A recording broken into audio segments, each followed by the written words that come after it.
Bismillahirrahmanirrahim. Assalamualaikum warahmatullahi wabarakatuh.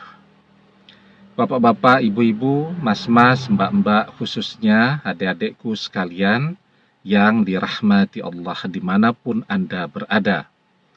Kembali di IIP Channel bersama saya, IIP Wijayanto. Kali ini kita akan membahas tema orang ketiga menyebabkanmu berpisah dengan mantan, maka ia akan dikhianati oleh mantan. Orang tua mantan memisahkanmu dengan mantan, maka mereka akan bercerai. Ya, zaman sekarang kan banyak ya. Saya lihat orang-orang yang sudah punya cucu ya, ternyata bercerai juga. Kenapa?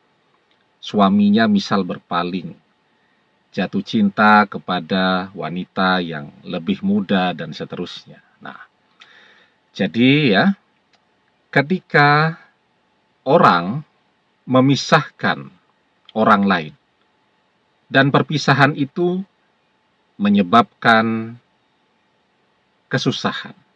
Jadi misal kita dan mantan dipisahkan. Orang ketiga berusaha merebut mantan dari kita untuk mengganti kedudukan kita di hatinya. Ya, itu orang ketiga, misal ya. Dan kemudian setelah perpisahan itu kita menjadi sedih, menjadi susah, menjadi menderita. Orang tua mantan juga begitu. Misal berusaha memisahkan kita dengan mantan karena tidak setuju dengan kita. Karena kita ini bagi mereka tidak kaya dan tidak menjanjikan, misal begitu. Sahabat temannya mantan juga berusaha memisahkan kita dengan mantan. Ya, mungkin mereka punya calon yang lain untuk mantan, untuk dijodohkan dengan mantan, ya. Kemudian saudara-saudaranya mantan, adik-adiknya juga berusaha memisahkan kita dengan mantan. Bude-budenya juga begitu. Pakde-pakdenya juga begitu. Semuanya berusaha memisahkan kita dengan mantan. Yang tidak pernah mereka sadari bahwa apapun yang mereka kerjakan yang menyebabkan kesusahan kepada orang lain atau kesulitan pada orang lain, itu akan berbalik kepada diri mereka sendiri.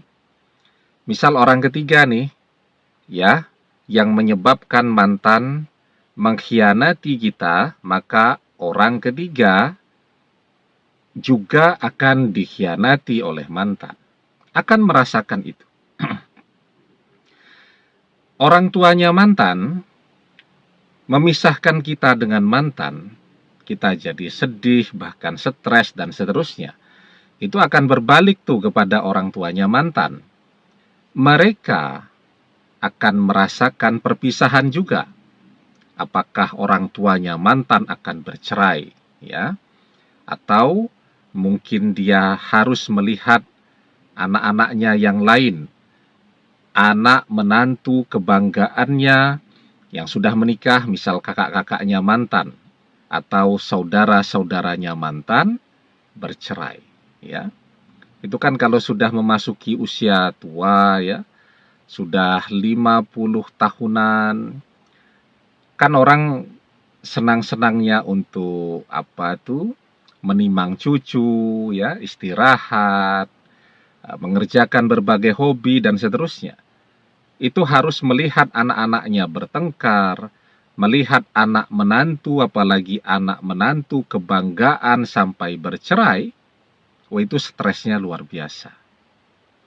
Ya, apalagi kalau mereka, ya, orang tuanya mantan ini yang kemudian berpisah, bercerai ya. Ya, seperti tadi, misal suaminya atau bapaknya si mantan tergoda kepada seseorang yang lebih muda, wanita yang lebih muda. Ya, sehingga dia menceraikan ibunya mantan. Atau sebaliknya, ibunya mantan tergoda dengan seorang laki-laki yang lebih kaya, tergoda dengan temannya saat masih SMP dulu, ya, yang sekarang mungkin kelihatan ganteng dan mapan, sehingga dia mengkhianati suaminya, dan seterusnya. Nah, jadi apapun yang orang kerjakan dan itu menyusahkan orang lain, maka itu akan berbalik kepada dirinya sendiri. Ya, nah menarik ya. Tapi sebelum kita bahas lagi lebih jauh, jangan lupa yang belum subscribe untuk memencet tombol subscribe dan menyalakan lonceng notifikasi agar Anda selalu mendapatkan pemberitahuan video-video terbaru dari channel kesayangan kita ini.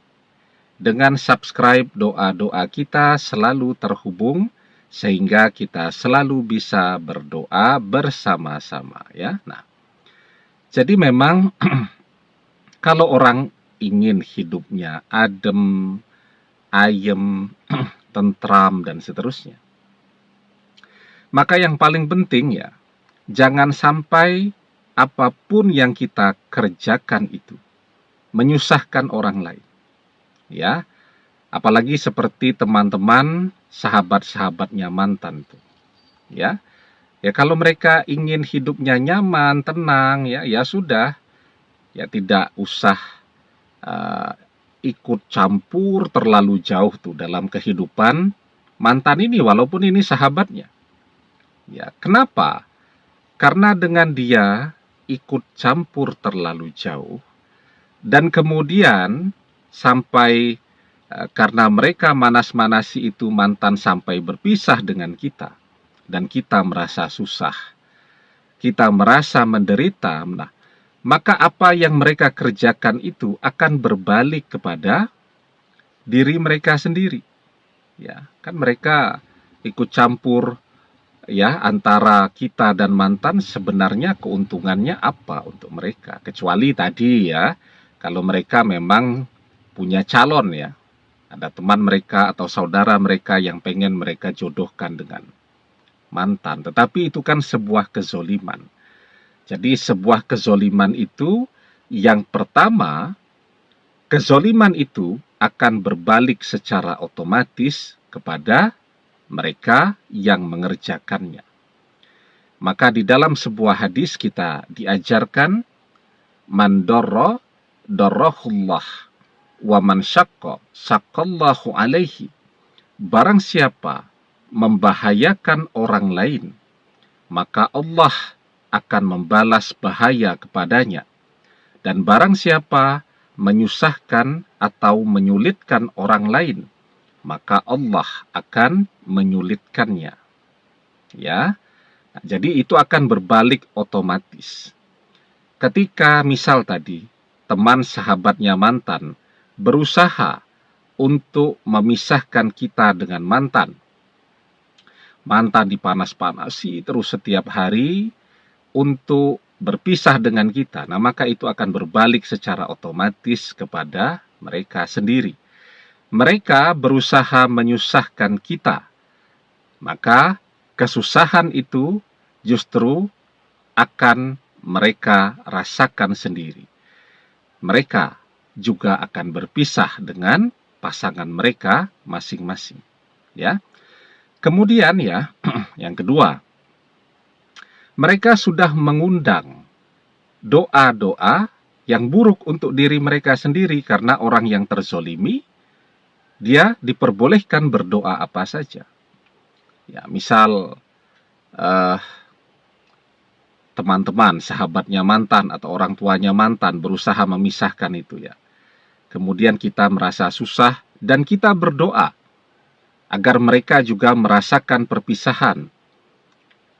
Maka itu juga akan terkabul. Jadi 2 kali itu mereka kena. Ya, terkena secara otomatis ya. Karena orang yang menyebabkan kesusahan akan mendapatkan kesusahan juga secara otomatis. Yang kedua, karena doa dari orang yang telah mereka zolimi, yakni kita. Nah, maka di dalam sebuah hadis kan kita diajarkan dakwatul mazlumi mustajabah wa in kana fajiron fafujuruhu ala nafsih. Doa orang yang terzolimi itu mustajab, terkabul. Meski yang berdoa itu orang yang fajir, gemar maksiat. Karena kefajiran yang ia lakukan, ia tanggung dosanya sendiri. Coba bayangkan itu, orang yang gemar maksiat saja, ketika dia terzolimi, dia berdoa, insya Allah akan kejadian kepada orang yang menzoliminya. Apalagi ketika yang terzolimi itu adalah orang yang tekun ibadahnya, maka bayangkan betapa dahsyatnya doa mereka untuk orang yang telah menzolimi mereka. Akan lebih cepat lagi terjadinya, dan akan lebih menyebabkan penderitaan yang berlipat ganda bagi orang-orang yang menyebabkan dia menderita tadi, bagi orang-orang yang telah menzoliminya. Ya, demikian, semoga bermanfaat. Wallahu a'lam bissawab, billahi taufik wal hidayah. Assalamualaikum warahmatullahi wabarakatuh.